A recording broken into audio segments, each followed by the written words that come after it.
Hello दोस्तों, welcome back to Khan Alig bio classes.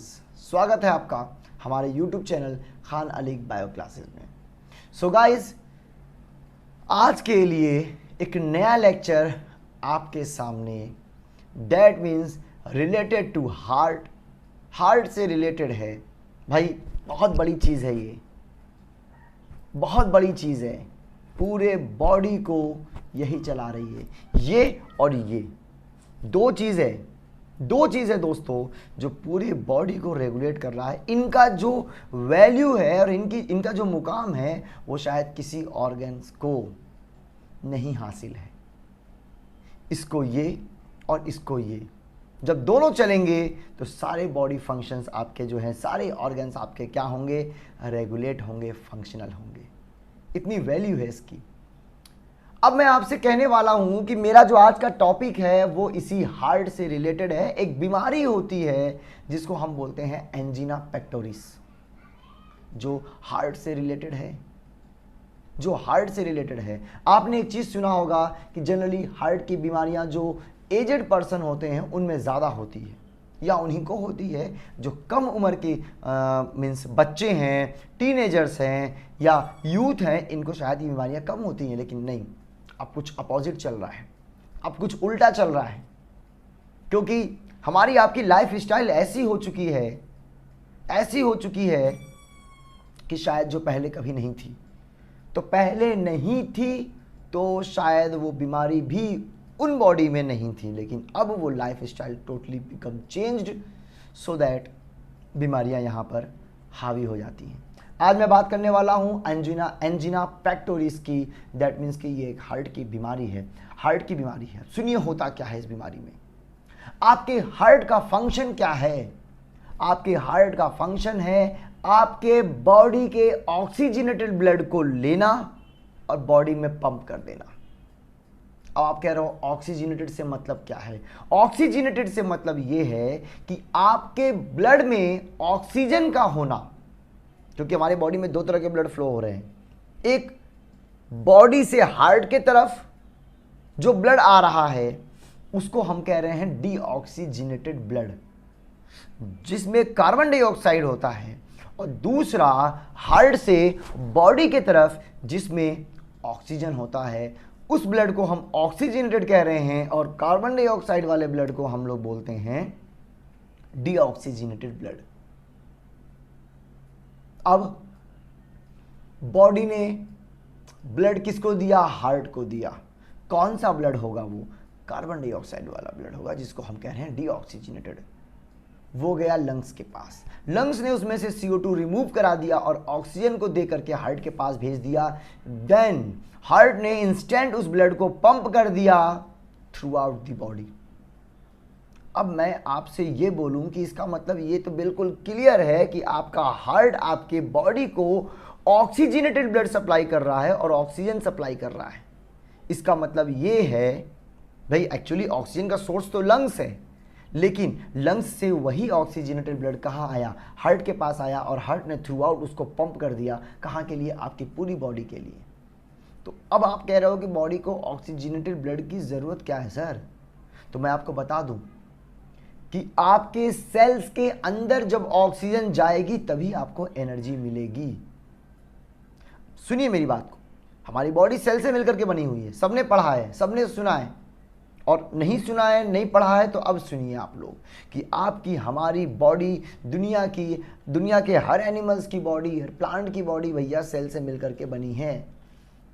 और आपकी सेल को ऑक्सीजन चाहिए, किस लिए? एनर्जी बनाने के लिए। और वो ऑक्सीजन आपका हार्ट पंप करेगा थ्रू ब्लड, और वो ऑक्सीजन डायरेक्टली आपके सेल्स में जाकर के डिफ्यूज हो जाएगी।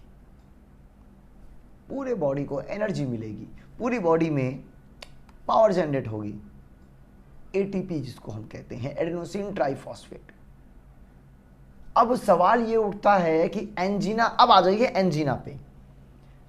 कभी कभी ऐसा होता है कि अपने चेस्ट में पेन होता है, बहुत ज़्यादा दर्द होता है, चेस्ट पेन होता है, और ये किसी भी एज में हो सकता है।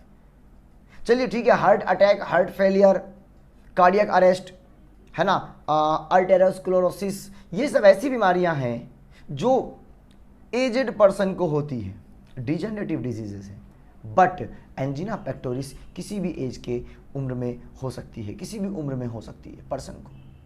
इसमें होता क्या है, इसमें हार्ट पूरे बॉडी को ऑक्सीजन तो दे देता है, लेकिन इसके खुद के मसल्स में ऑक्सीजन नहीं पहुंच पाता है। इसके खुद के सेल्स में, टिश्यू में ऑक्सीजन की सप्लाई ऑब्स्ट्रक्ट हो जाती है।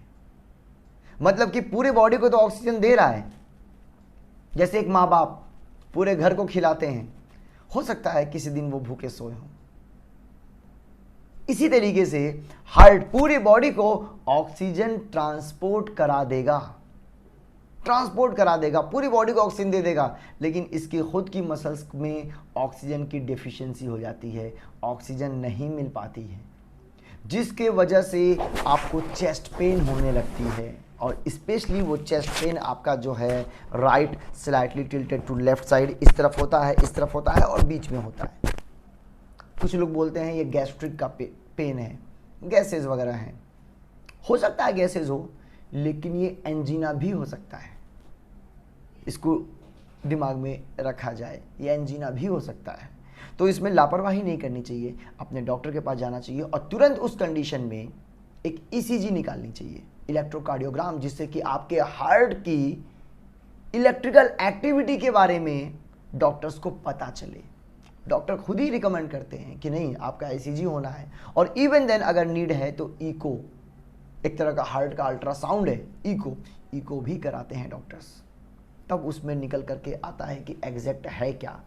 तो एंजीना का मतलब डियर ये है कि आपके हार्ट की सेल्फ मसल्स, हार्ट की मसल्स में, हार्ट के टिश्यू में ऑक्सीजन सप्लाई बंद होने लगता है, कम होने लगता है, डेफिशिएंट हो जाता है, जिसकी वजह से सीवियर चेस्ट पेन होता है। और फिर जब आप डॉक्टर के पास जाते हैं तो इस डिजीज़ की एक्चुअल डायग्नोसिस होती है, उसी हिसाब से डॉक्टर्स आपको ट्रीटमेंट देते हैं। तो एंजीना पेक्टोरिस किसी भी उम्र में हो सकता है, ये एक चेस्ट पेन है, और स्पेशली जो यूथ स्मोकिंग करते हैं उनमें ये केसेस ज़्यादा होते हैं, स्मोकिंग। ठीक है, तो आज के लिए एंजीना पेक्टोरिस सफिशिएंट था। हाँ, इसके कुछ सिम्टम्स भी हैं, लाइक चेस्ट पेन, स्वेटिंग, उसके बाद आपका क्या होता है, पूरे में आपका मीन्स आपका पेन कॉज होने लगता है, स्वेटिंग बहुत ज़्यादा होने लगती है, बहुत ज़्यादा वीकनेस आ जाती है, दैट मीन्स कि आप थके थके फील करते हैं, आपको काम करने में, झुकने में चेस्ट पेन होता है। तो ये इसके सिम्टम्स होते हैं। अगर ऐसा कुछ है तो आपको ज़रूरत है मेडिकल ट्रीटमेंट की। तो दोस्तों मिलते हैं अपने नेक्स्ट लेक्चर में। आज के लिए इतना काफ़ी है, इसको देखिएगा और होप कि आपको ये वीडियो पसंद आई होगी। तो अगर आपने मेरे चैनल को सब्सक्राइब नहीं किया है तो प्लीज़ सब्सक्राइब, शेयर, लाइक। मिलते हैं नेक्स्ट लेक्चर में, नेक्स्ट डे। तब तक के लिए okay, bye bye, thank you, have a nice day, take care.